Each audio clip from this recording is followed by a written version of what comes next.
ప్రియమైన వాళ్ళారా, ప్రభువైన యేసుక్రీస్తు నామములో ఈ యొక్క ఉదయకాల సమయాన మీ అందరికీ నాకు హృదయపూర్వక వందనాలు తెలుపుకుంటున్నాను. ఈ రోజంతా కూడా మీ చేయబడిన విషయాల్లో దేవుని హస్తం మీకు తోడయ్యుండి మీకు జయాన్ని కలుగు చేయనుగాక. సామెతల గ్రంథము 1వ అధ్యాయము 33వ వచనం ఇలా సెలవిస్తుంది, నా ఉపదేశమును అంగీకరించువాడు సురక్షితముగా నివసించును, వాడు కీడు వచ్చినని భయము లేక నెమ్మదిగా నుండును అనేటువంటి మాటను మనం చదువుతున్నాం. ప్రియమైన దేవుని బిడ్డలారా, దేవుని యొక్క ఉపదేశమును అంగీకరించువాడు కీడుకి భయపడడు. వాడు నెమ్మదిగా ఉంటాడు. కీడు వచ్చినా కూడా ఆ కీడుని చూసి కూడా వాడు భయపడకుండా నెమ్మదిగా సురక్షితంగా ఉంటాడు అనేటువంటి మాటను ఇక్కడ మనం చూస్తున్నామండి. ప్రియమైన దేవుని బిడ్డలారా, ఎవరు కీడుకు భయపడడు అంటే ఎవరైతే దేవుని యొక్క మాటలకు లోబడతారో, ఎవరైతే దేవుని యొక్క మాటలను ఆలకిస్తారో వాడికి ఏ రాదంటే భయం రాదు. ప్రియమైన దేవుని బిడ్డలారా, ఇక్కడ వాడికి అపాయం రాదు. దేవుని మాటలు, దేవుని ఉపదేశం వినేవాడికి అపాయం రాదు అని చెప్పి పరిశుద్ధ గ్రంథం చెప్పలేదు.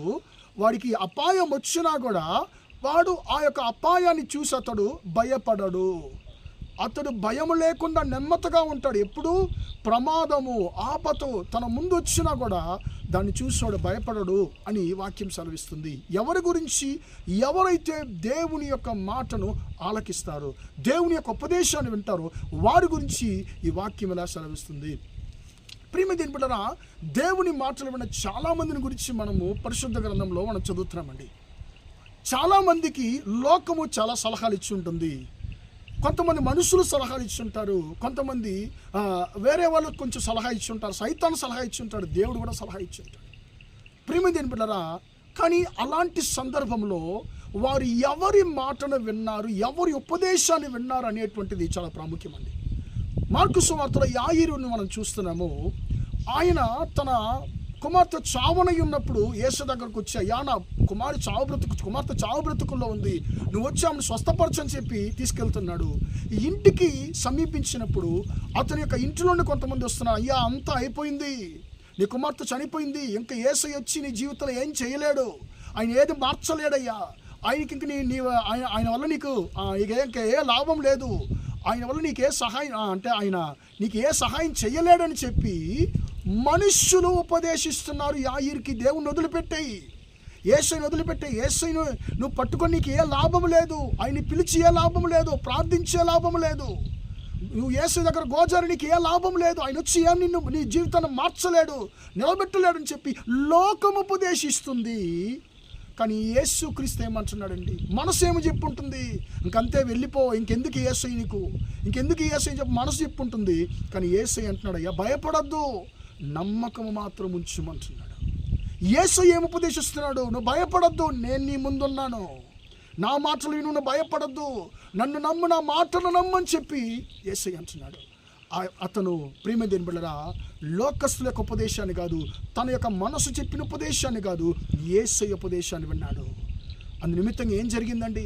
ఏదైతే కోల్పోయాడో ఇంకంతా అయిపోయిందని చెప్పి అతని జీవితంలో అనుకున్నాడు, దానిని మళ్ళీ దేవుడు ప్రియమైన దేవుని బిడ్డ కలిగించాడు. ఏ కుమార్తె అయితే చనిపోయిందని చెప్పి అనుకున్నాడు, మళ్ళీ ఆ కుమార్తెను మళ్ళీ ఆయన ప్రాణంతో లేపాడు.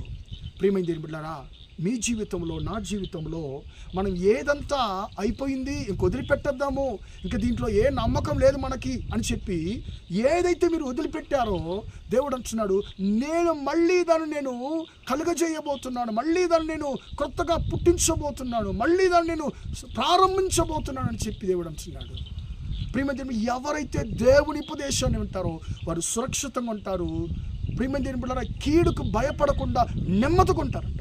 కాబట్టి ప్రియమైన దేవుని బిడ్డలారా, మనుషులు ఏం భయపెట్టినా, లోకం ఏం భయపెట్టినా మనం లోకం యొక్క ఉపదేశాలు కాదు, దేవుని యొక్క ఉపదేశాలు మాత్రము, దేవుని యొక్క మాటలు మాత్రం మనం విని మనం ముందుకు సాగదము గాక.